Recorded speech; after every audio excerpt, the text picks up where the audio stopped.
हाँ तो दोस्तों, लेकर आ गया मैं आपको कक्षा 12वीं विषय रसायन विज्ञान अर्धवार्षिक परीक्षा 2021-22 का पेपर। तो दोस्तों, पेपर को देखने से पहले आप मेरे चैनल को पहले सब्सक्राइब कर लीजिए, क्योंकि आज का टारगेट है 100 सब्सक्राइबर को बढ़ाना। क्योंकि मैं आपके लिए इतना मेहनत करता हूँ तो आप मेरे लिए इतना तो कर सकते हो। तो चलिए आगे की ओर बढ़ते हैं। प्रश्न 1 सही विकल्प चुनकर लिखिए। किसी यौगिक में समन्वय अंक पाया जाता है। तो पहला का जो आंसर होगा दोस्तों वो होगा CHCl। दूसरा, अभिक्रिया दर निम्न पर निर्भर करती है। तो इसका जो आंसर होगा दोस्तों वो होगा सक्रिय द्रव्यमान। सक्रिय द्रव्यमान। अब तीसरा है हेमेटाइट का सूत्र है। तो हेमेटाइट का सूत्र जो है दोस्तों वो है Fe2SO3।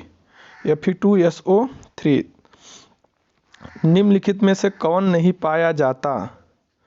तो आपको पता है जिनोन तो फ्लोराइड के साथ क्रिया करके जिनान फ्लोराइड बनाता है, लेकिन नियान फ्लोराइड के साथ क्रिया करके कोई क्रिया ही नहीं करता, इसलिए इसका ऑप्शन होगा नियान फ्लोराइड।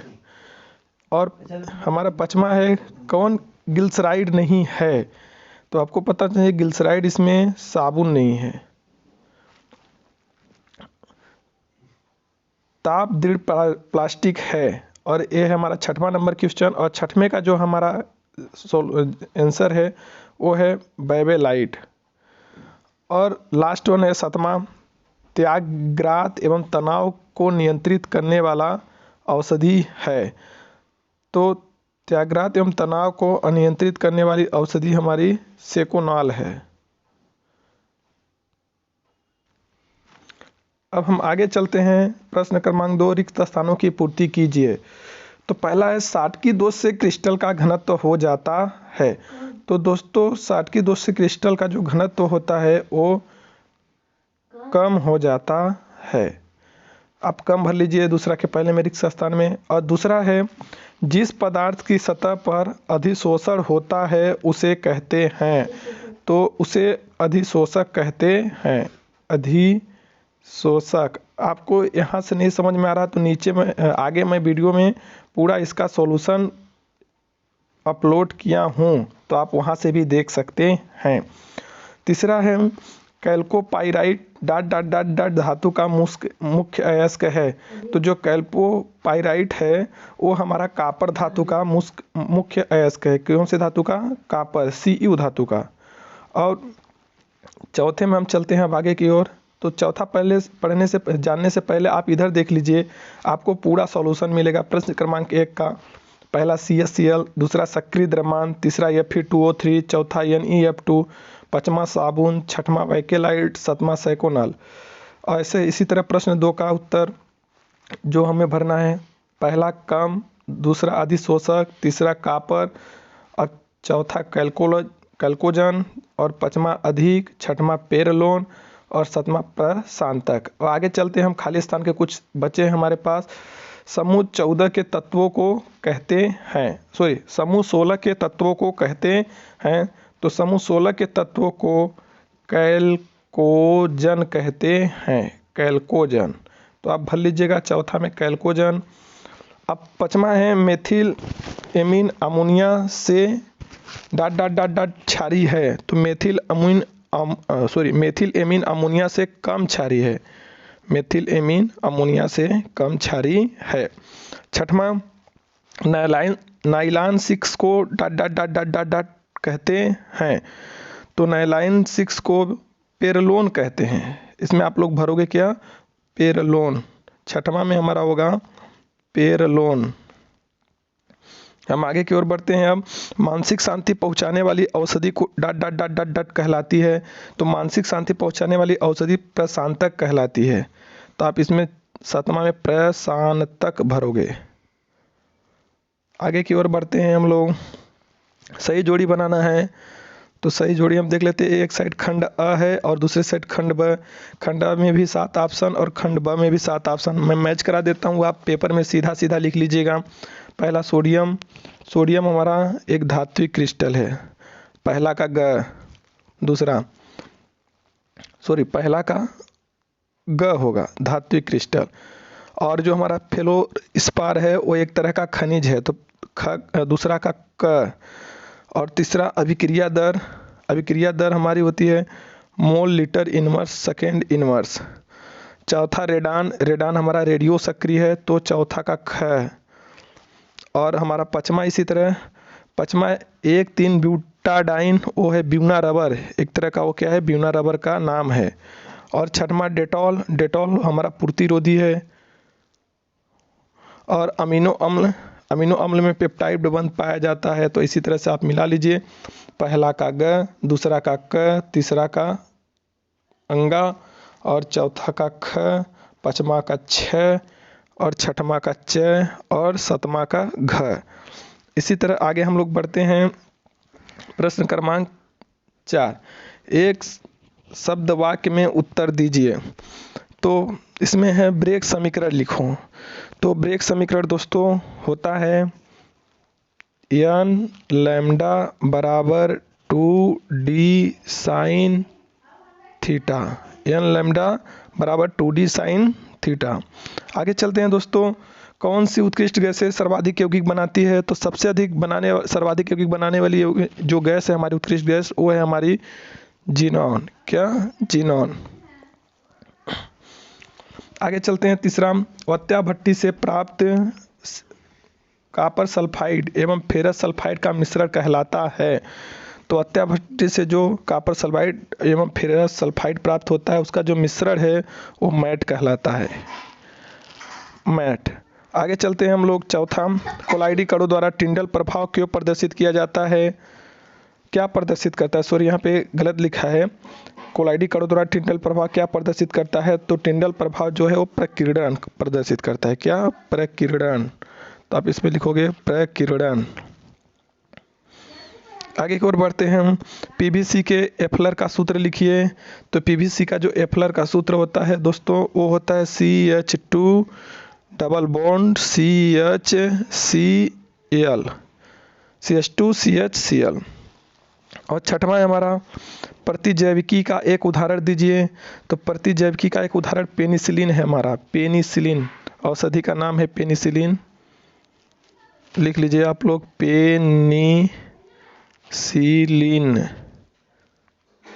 पेनिसिलिन। आगे चलते हैं, सल्फा औषधि किसके व्युत्पन्न है? तो सल्फा औषधि सल्फेनिलामाइड की व्युत्पन्न है। तो यहाँ पे सल्फेनिमाइड लिखना है आपको, सल्फेनिलामाइड,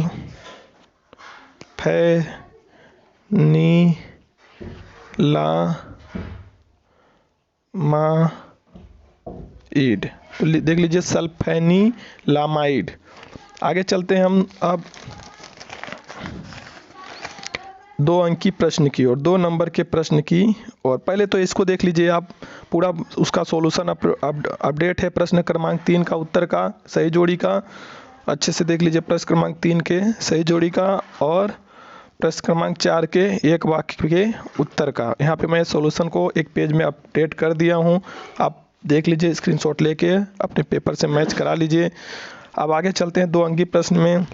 पहला है प्रश्न क्रमांक 5 जो है वो राउल्ट का नियम लिखिए। और अथवा में है प्रासरण पर ताप का क्या प्रभाव पड़ता है। तो राउल्ट का नियम क्या होता है दोस्तों, मैं आपको बता देना हूँ। यहाँ पे मैं सॉल्यूशन अपडेट करा, मैं आपको दिखा रहा हूँ। यहाँ से आप स्क्रीनशॉट लेके इसको लिख सकते हैं, याद कर सकते हैं अच्छे से। तो जो राउल्ट का नियम है, प्रश्न क्रमांक 5 का उत्तर है ये राउल्ट का नियम।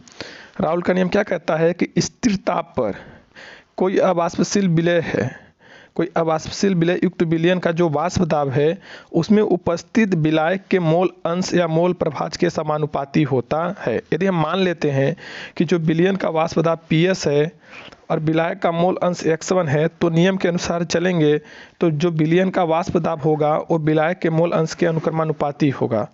अब जब अनुक्रमानुपाती का चिन्ह हटा, यहाँ पे अब देखेंगे हम लोग, जब अनुक्रमानुपाती का चिन्ह हटा तो वहाँ पे एक नियतांक P0 आया और ये इक्वल हो गया, जहाँ P0 एक क्या है, स्थिरांक है। इसी तरह से आगे चलते हैं हम लोग, प्रश्न 6 का उत्तर। प्रश्न 6 में पूछा है स्कंदन से आप क्या समझते हैं। स्कंदन से आप क्या समझते हैं। तो स्कंदन से हम क्या समझते हैं देख लेते हैं अच्छे से। स्कंदन होता क्या है, कोलाइडी कणों के अवक्षेपण की क्रिया, जब कोलाइडी कणों में अवक्षेपण की क्रिया होती है वह क्रिया स्कंदन कहलाती है। इसके लिए कोलाइडी विलयन में विद्युत अपघट्य मिलाते हैं और विपरीत आवेश वाले कोलाइडी विलयनों को मिला देते हैं। तो आपको पता होना चाहिए, जब कोलाइडी कणों में अवक्षेपण की क्रिया होती है उसी घटना को हम लोग स्कंदन कहते हैं। और इस घटना को कराने के लिए हम कोलाइडी विलयन में विद्युत अपघट्य मिलाते हैं और विपरीत आवेश वाले कोलाइडी विलयनों को आपस में मिला देते हैं। तो आप स्क्रीनशॉट में के प्रश्न नंबर 6 का भी उत्तर लिख लीजिए। आगे की ओर हम बढ़ते हैं अब प्रश्न क्रमांक 7 में। प्रश्न क्रमांक 7 है हमारा दोस्तों, फ्लोरीन की इलेक्ट्रॉन बंधुता क्लोरीन से कम होती है क्यों? तो इसका भी सॉल्यूशन आपको मिल जाएगा। और 8 भी देख लीजिए, उत्कृष्ट गैसें रासायनिक रूप से अक्रिय क्यों होती हैं? इन दोनों का सॉल्यूशन में आगे के पेज पे है, आप इसको अच्छे से देख लीजिए। ये रहा आपका प्रश्न 7 और प्रश्न 8 का सॉल्यूशन। प्रश्न 7 देखिए, क्यों होती है? फ्लोरीन का परमाणु आकार छोटा होता है, इसमें 2p उपकोष अपेक्षाकृत अधिक सघन एवं संकुलित होता है, अतः इस उपकोष में इलेक्ट्रॉन प्रवेश करने पर इलेक्ट्रॉन घनत्व बढ़ जाता है, जिससे इलेक्ट्रॉन के मध्य प्रबल प्रतिकर्षण होता है। फलस्वरूप फ्लोरीन की इलेक्ट्रॉन ग्रहण करने की प्रवृत्ति कम हो जाती है, इसलिए इसकी इलेक्ट्रॉन बंधुता कम होती है। और आगे हमारा प्रश्न क्रमांक 8, तो प्रश्न क्रमांक 8 का भी आपको मैं सॉल्यूशन दिखा देता हूँ कि उत्कृष्ट गैसें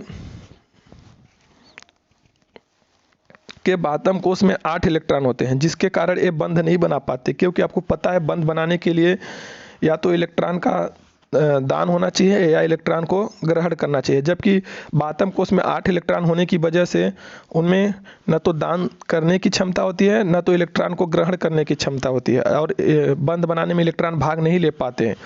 इसलिए उत्कृष्ट गैसों की प्रकृति अक्रिय होती है, मतलब बिना उत्कृष्ट गैसों की प्रकृति जो होती है अक्रियाशील होती है, वो क्रिया नहीं करते, अतः ये रासायनिक क्रिया में भाग नहीं लेते। जब वो रासायनिक क्रिया ही नहीं करेंगे तो रासायनिक अभिक्रिया में वो भाग काहे के लिए लेंगे। इसी तरह से हम चलते हैं आगे प्रश्न क्रमांक 9। प्रश्न क्रमांक 9 में था, ऊपर हम देखे थे प्रभावकारी परमाणु संख्या क्या होती है। इसका सॉल्यूशन मैं अपडेट कराया हूँ आपको, अगले पेज में दिखा रहा हूँ आपको प्रभावकारी परमाणु संख्या। प्रश्न क्रमांक 9 का उत्तर आप स्क्रीनशॉट लेके याद कर लीजिएगा। वो क्या है? संकुल यौगिक के केंद्रीय धातु आयन में उपस्थित इलेक्ट्रॉनों की संख्या तथा बंध बनाने में प्राप्त इलेक्ट्रॉनों की संख्या को दोनों को जोड़ दो तो हमारा लिखा जाता है EAN, मीन्स प्रभावकारी परमाणु संख्या। प्रभावकारी परमाणु संख्या का जो सूत्र होता है दोस्तों वो है परमाणु क्रमांक माइनस ऑक्सीकरण अवस्था प्लस 2 गुणे समन्वय संख्या। उसको यदि हम शॉर्ट रूप में लिखे संकेत के रूप में तो EAN बराबर Z माइनस ON प्लस 2 गुणे CN। आगे चलते हैं हम प्रश्न क्रमांक 10 की ओर। प्रश्न क्रमांक 10 में हमारा है, निम्नलिखित अभिक्रियाओं को समझाइए, अथवा मैंने किया हूँ कार्बिल एमीन अभिक्रिया और हाफ मैन ब्रोमाइड अभिक्रिया। तो आगे चलते हम देखते हैं प्रश्न क्रमांक 10 को। कार्बिल एमीन अभिक्रिया क्या होती है? प्रश्न क्रमांक 10 अच्छे से देख लीजिए, आप स्क्रीनशॉट ले लीजिएगा इसका। कार्बिल एमीन अभिक्रिया क्या होती है? जब क्लोरोफॉर्म को एनिलीन एवं एल्कोहलिक को एक एल्कोहली पोटेशियम हाइड्रोक्साइड के साथ गर्म करते हैं, क्या करते हैं? हम क्लोरोफॉर्म लेंगे, ये रहा हमारा क्लोरोफॉर्म और ये रहा हमारा एनिलीन और ये रहा पोटेशियम हाइड्रोक्साइड। इन तीनों को हमने क्या किया? साथ में जब क्या किया? गर्म किया। इन तीनों को आपस में हमने गर्म किया तो हमें क्या बना? हमें प्राप्त हुआ हमें प्राप्त दिखाता हूँ मैं आपको, हमें प्राप्त हुआ आइसोसाइनाइड और पोटेशियम क्लोराइड और जल बाहर निकलता है। इस अभिक्रिया को हम लोग क्या बोलते हैं? कार्बिल एमीन अभिक्रिया। ठीक है, इसी तरह से हम चलते प्रश्न क्रमांक 11 की ओर। आपको मैं पेपर ऊपर दिखा दिया हूँ। प्रश्न क्रमांक 11 में क्या है हमारा? ये रहा प्रश्न क्रमांक 11। प्रश्न क्रमांक 11 है, न्यूक्लिक अम्ल से आप क्या समझते हैं? तो न्यूक्लिक अम्ल हम आपको दिखा देना चाहते हैं क्या होता है। न्यूक्लिक अम्ल न्यूक्लियोटाइड एकलकों से बने उच्च अणुभार वाले बहुलक होते हैं। किससे बने होते हैं? न्यूक्लियोटाइड एकलक से बने होते हैं, और बनने के बाद ये जो न्यूक्लिक अम्ल होते हैं वो उच्च अणु द्रव्यमान वाले बहुलक होते हैं, जो प्रत्येक कोशिका के कहाँ पाए जाते हैं? नाभिक में पाए जाते हैं। इन्हें न्यूक्लियाइड भी कहते हैं, इन्हें न्यूक्लियोटाइड भी कहते हैं। अब ये 2 प्रकार के होते हैं, DNA डीऑक्सी न्यूक्लिक एसिड और दूसरा है RNA और आगे चलते हैं हम प्रश्न क्रमांक 12 का उत्तर। प्रश्न क्रमांक 12 में है, वे रासायनिक पदार्थ जो शरीर की पीड़ा को कम करती हैं या पीड़ा दूर करती हैं कहलाती हैं, वो पीड़ाहारी कहलाती हैं। तो आपको पता चल जाएगा प्रश्न क्रमांक 12 में लिखा है पीड़ाहारी मतलब पीड़ा को हराने वाली औषधि। तो औषधि तो आपको पता है केमिकलों से ही बनता है, रासायनिक पदार्थों से ही बनता है। तो ये लिखे हम, वे रासायनिक पदार्थ जो शरीर की पीड़ा को कम करने के लिए प्रयुक्त की जाती हैं या बनाई जाती हैं या पीड़ा को दूर करती हैं, पीड़ाहारी कहलाती हैं। उसमें पूछा था 2 औषधियों के नाम भी लिखिए। तो पीड़ाहारी 2 औषधि हो जाती है हमारी एस्प्रिन और मार्फिन, कोडीन आदि। अब हम लोग चलते हैं प्रश्न क्रमांक 13 में हमारा है, आदर्श विलयन एवं अनादर्श विलयन में अंतर। तो इसको आप अच्छे से देख लीजिए, बहुत इंपॉर्टेंट क्वेश्चन है, आपके वार्षिक पेपर में भी आ सकता है। बहुत सारे इसमें ऐसे ऐसे क्वेश्चन है जो आपके वार्षिक पेपर के लिए अति महत्वपूर्ण हैं और आपके अर्धवार्षिक परीक्षा में तो आने ही आने हैं, लेकिन इसके साथ साथ इसका जो 40% क्वेश्चन हमें लगता है या 30% क्वेश्चन आपके वार्षिक परीक्षा में आ सकता है। तो दोस्तों, मैंने आपसे शुरू में भी बोला था, आज का टारगेट है मेरे सब्सक्राइबर को बढ़वाना। यदि आप सब्सक्राइबर बढ़वाओगे तभी मैं आगे का वीडियो आपको डाल पाऊँगा। जब आपके लिए मैं मेहनत करता हूं तो आप मेरे लिए भी थोड़ा सा मेहनत कर लो। प्रश्न क्रमांक 13 का उत्तर, आदर्श विलयन एवं अनादर्श विलयन में अंतर। तो आदर्श विलयन क्या होता है और अनादर्श विलयन में क्या क्या अंतर है दोस्तों, वो मैं आपको आज यहाँ पे शो कराने वाला हूँ। ये देखिए, आदर्श विलयन होता है वे विलयन जो राउल्ट के नियम का पूर्णतः पालन करते हैं, लेकिन अनादर्श विलयन क्या होते हैं, राउल्ट के नियम का पूर्णतः पालन नहीं करते। और दूसरा इसमें अंतर जो है वो आदर्श विलयन में एंथैल्पी परिवर्तन नहीं होता, जबकि अनादर्श विलयन में एंथैल्पी परिवर्तन होता है। तीसरा, विलयन का आयतन अवयवों के आयतन के योग के बराबर होता है, और जो अनादर्श विलयन में विलयन का आयतन है अवयवों के आयतन के योग के बराबर नहीं होता है। और इसमें चौथा है, आसवन द्वारा द्रवों को पृथक करना संभव है, और इसमें जो है आसवन द्वारा एक द्रव को केवल शुद्ध अवस्था में प्राप्त कर लेते हैं हम लोग, और जो आदर्श विलयन में है बहुत सारे द्रवों को हम आसवन द्वारा पृथक कर लेते हैं, जबकि अनादर्श विलयन में आसवन द्वारा केवल एक द्रव को शुद्ध अवस्था में प्राप्त किया जा सकता है। तो इस तरह से रहे दोस्तों आपके 4 अंतर। तो आप 3 नंबर का क्वेश्चन पूछा गया है, आप 4 अंतर लिख दोगे तो आपको पूरी तरह से इसके नंबर्स मिल जाएंगे। आप स्क्रीनशॉट लेके लिख लीजिएगा। और आगे चलते प्रश्न क्रमांक 14 का उत्तर, रासायनिक अभिक्रिया को प्रभावित करने वाले कारक। दोस्तों, ऐसे आप कॉपी में लिखोगे जैसे मैं लिखा हूँ, ये ट्रिक्स भी आपको लिखने का अच्छा खासा, इसमें आपके कोई मार्क्स नहीं कटेंगे, अच्छे खासे आपको नंबर भी मिल जाएंगे। शॉर्ट रूप और डिटेल में अच्छे से है, सब चीज़ अच्छा सा है इसका सॉल्यूशन। अब देखिए, रासायनिक अभिक्रिया को प्रभावित करने वाले कौन कौन से कारक होते हैं। पहला, अभिकारक का सांद्रण। जो रासायनिक क्रिया में अभिकारक भाग लेते हैं, यदि उनकी हम सांद्रता बढ़ा दें, उनकी हम क्या कर दें, सांद्रता बढ़ा दें, मतलब अभिकारक का सांद्रण बढ़ा दें, तो अभिक्रिया की दर ऑलरेडी बढ़ जाएगी। अब दूसरा है अभिक्रियाकता। समान अभिक्रियाओं का जो ताप होता है, यदि हम उसको बढ़ा दें तो कॉमन सी बात है अभिक्रिया की दर बढ़ेगी। तीसरा, उत्प्रेरक की उपस्थिति। यदि कोई अभिक्रिया हो रही है, यदि उस अभिक्रिया में हम उत्प्रेरक की उपस्थिति करा दें तो उस अभिक्रिया के सक्रिय ऊर्जा का मान बदल जाता है, जिससे रासायनिक अभिक्रिया की दर भी बदल जाती है, मतलब अभिक्रिया की गति तीव्र हो जाती है, मतलब अभिक्रिया की दर जो होती है वो क्या हो जाती है, बढ़ जाती है। तो यही है उत्प्रेरक की उपस्थिति। उत्प्रेरक की उपस्थिति में सक्रिय ऊर्जा का मान बदलता है, जिससे अभिक्रिया की दर बदल जाती है। अब आगे चलते हैं दाब। चौथा जो कारण है अभिक्रिया के दर को प्रभावित करने वाला, दाब बढ़ाने से, प्रेशर बढ़ाने से। जैसे ताप बढ़ाने से अभिक्रिया की दर बढ़ी दोस्तों, वैसे दाब बढ़ाने से भी अभिक्रिया की दर बढ़ जाती है। आगे चलते हैं प्रश्न क्रमांक 15 का उत्तर। यह हमारा विक्टर मेयर विधि। दोस्तों, विक्टर मेयर विधि आपके वार्षिक परीक्षा के लिए बहुत ही इंपॉर्टेंट क्वेश्चन है, या इसका चांस 95% से ऊपर है आपके पेपर में आने का। तो यहाँ से यदि आपको समझ में नहीं आता तो कुछ दिन बाद मैं अपने यूट्यूब चैनल पे इसका फुल वीडियो अपलोड करूँगा विक्टर मेयर विधि का, तो वहाँ से आप बहुत अच्छे से इसको देख सकते हो। यहाँ तो मैंने आपको बस एक प्रिंटेड दिखा दिया हूँ जिससे आपको पढ़ सको, एक सॉल्यूशन दे दिया हूँ। तो विक्टर मेयर विधि में क्या होता है, प्राथमिक, द्वितीयक एवं तृतीयक एल्कोहल के बीच में अंतर स्पष्ट किया जाता है, एक विभेद किया जाता है। तो इन विधि में हम क्या करते हैं, तीनों एल्कोहलों को लेते हैं, प्राथमिक एल्कोहल एवं द्वितीयक एल्कोहल एवं तृतीयक एल्कोहल, और तीनों एल्कोहलों को पहले हाइड्रोजन आयोडाइड, फिर सिल्वर नाइट्रेट, फिर नाइट्रस अम्ल एवं सोडियम हाइड्रोक्साइड के साथ क्रिया कराते हैं। तो जो प्राथमिक एल्कोहल होता है वो लाल रंग देता है, और दूसरा जो द्वितीयक एल्कोहल होता है वो नीला रंग देता है, और द्वितीयक एल्कोहल नीला रंग देता है, और तृतीयक एल्कोहल यहाँ पर हमें कोई रंग नहीं देता है, यहाँ पे कोई रंग नहीं देता। कौन? तृतीयक एल्कोहल। वही का उसी का नीचे अभिक्रियाएं हैं, आप देख सकते हो।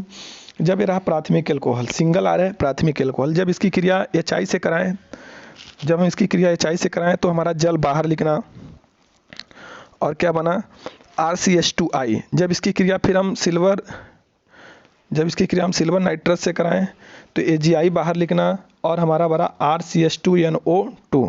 फिर हम इसकी क्रिया नाइट्रस अम्ल के साथ कराएं तो H2O बाहर लिखना, और बना RCNO2NOH। जब इसकी क्रिया हम NOH के साथ कराएं तो लाल रंग बना। इसी तरह से आप दूसरा भी देख सकते हो द्वितीयक एल्कोहल का, और साइड में तृतीयक एल्कोहल का है, आप अच्छे से देख लो। इसका मैं कुछ ही दिन में आपको पूरा सॉल्यूशन इसका अपडेट कराऊंगा, पूरे आपको अच्छी तरीके से इसका वीडियो समझा के आपको बनाऊंगा। आप देख सकते हो बहुत ही इंपॉर्टेंट क्वेश्चन है, आपके पेपर में आएगा ही आएगा।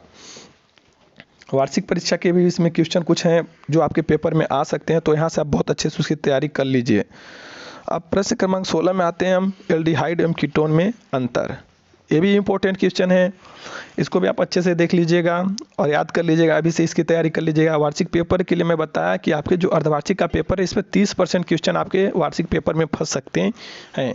यदि आप इतना भी करके जाते हो तो केमिस्ट्री में आप पासिंग नंबर पा सकते हो, थोड़ा और मेहनत कर लोगे तो अच्छे नंबर आपके आ सकते हैं। तो दिया है एल्डिहाइड एवं कीटोन में अंतर। तो पहले जो एल्डिहाइड का क्रियात्मक समूह होता है वो CHO होता है, जबकि कीटोन में जो ऋणात्मक समूह होता है वो CO होता है। और एल्डिहाइड जो टालेन अभिकर्मक के साथ क्रिया करके रजत दर्पण परीक्षण देता है, जबकि कीटोन रजत दर्पण परीक्षण नहीं देता है। तीसरा फेलिंग विलयन के को अपचयित करके ये जो एल्डिहाइड होता है कॉपर ऑक्साइड का लाल रंग का अवक्षेप देता है, जबकि कीटोन कुछ नहीं देता।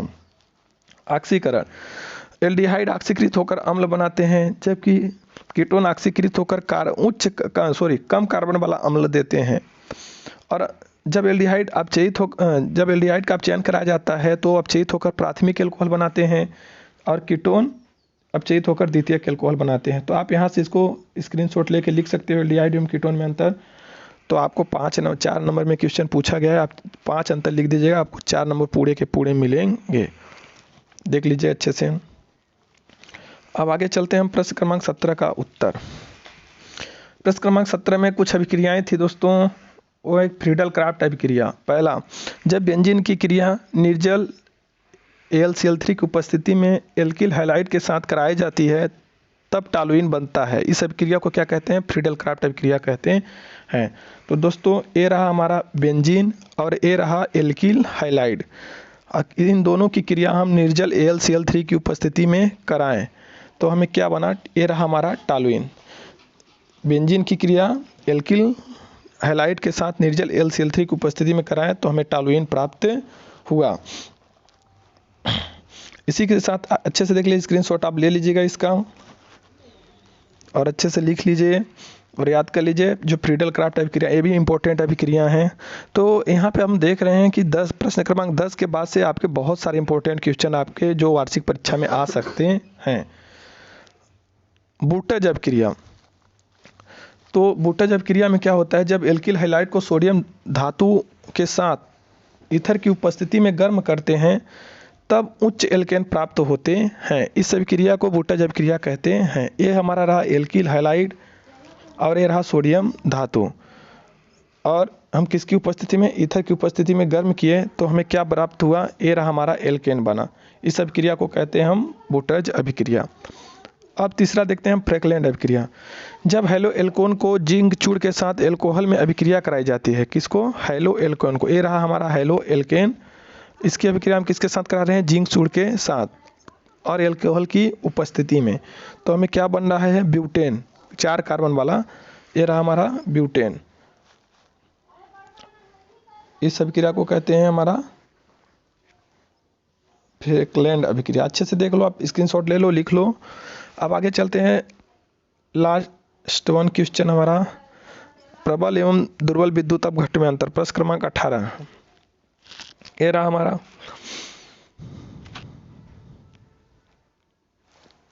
प्रबल एवं दुर्बल विद्युत अपघट्ट में अंतर जो है हमारा क्या है, ये जलीय विलयन में पूर्ण रूप से आयनित हो जाते हैं और दुर्बल विद्युत अपघट्ट ये जलीय विलयन में कम आयनित होते हैं। दूसरा, इन विलयन की विद्युत चालकता का मान अधिक होता है और दुर्बल विद्युत अपघट्ट का इन विलयन की विद्युत चालकता का मान कम होता है। तीसरा दोस्तों, इनकी विद्युत चालकता पर तन्यता का अधिक प्रभाव नहीं पड़ता और दुर्बल में इनकी विद्युत चालकता का तन्यता पर अधिक प्रभाव पड़ता है। चौथा हमारा है NH4OH एग्जाम्पल है इनके CH3COOH, अमोनियम हाइड्रोक्साइड और एसिटिक अम्ल। और इधर दुर्बल विद्युत अपघट्ट में हम देखते हैं कौन कौन हो जाएगा, कॉपर सल्फेट, जिंक सल्फेट और पोटेशियम क्लोराइड आदि। और इसी की तरह दोस्तों आपको एक लास्ट क्वेश्चन का मैं यहाँ पर सोल्यूशन भूल गया हूँ, अपडेट नहीं कर पाया हूँ, लैंथेनाइड संकुचन, जो आपको पाठ नंबर 9 से मिल जाएगा, वहाँ से जाकर आप इसको लिख सकते हैं। तो दोस्तों मैं आपको बता देना चाहता हूँ, प्लीज़ आप मेरे चैनल को सब्सक्राइब कर लीजिए, जिससे आपको आसानी से आगे का सॉल्यूशन प्रोवाइड हो सके। यदि मेरे को और पेपरों का कहीं से जुगाड़ होता है तो मैं आपको ज़रूर प्रोवाइड कराऊंगा और कुछ मोस्ट इंपॉर्टेंट क्वेश्चन भी प्रोवाइड कराऊंगा। और दोस्तों इस चैनल को आप मेरे सब्सक्राइब कर लीजिए, क्योंकि कुछ दिनों बाद मैं यहाँ पे आपके इंपॉर्टेंट क्वेश्चन और important objective class 10th 11th 12th तीनों का क्या कहते हैं प्रोवाइड कराने वाला हूं, जो आपके पेपर के लिए बहुत ही सही होगा और हेल्पफुल भी होगा। जो भी क्वेश्चन नहीं आपको समझ में आएगा आप मेरे को कमेंट कर दीजिएगा, मैं उसका अपना वीडियो अपलोड कर दूंगा अपने यूट्यूब चैनल पे। तो ये रहा हमारे पेपर दोस्तों, अच्छे से देख लीजिए, अच्छे से इनकी तैयारी कर लीजिए। इसी के साथ दोस्तों हम अब इस वीडियो से अलविदा लेते हैं।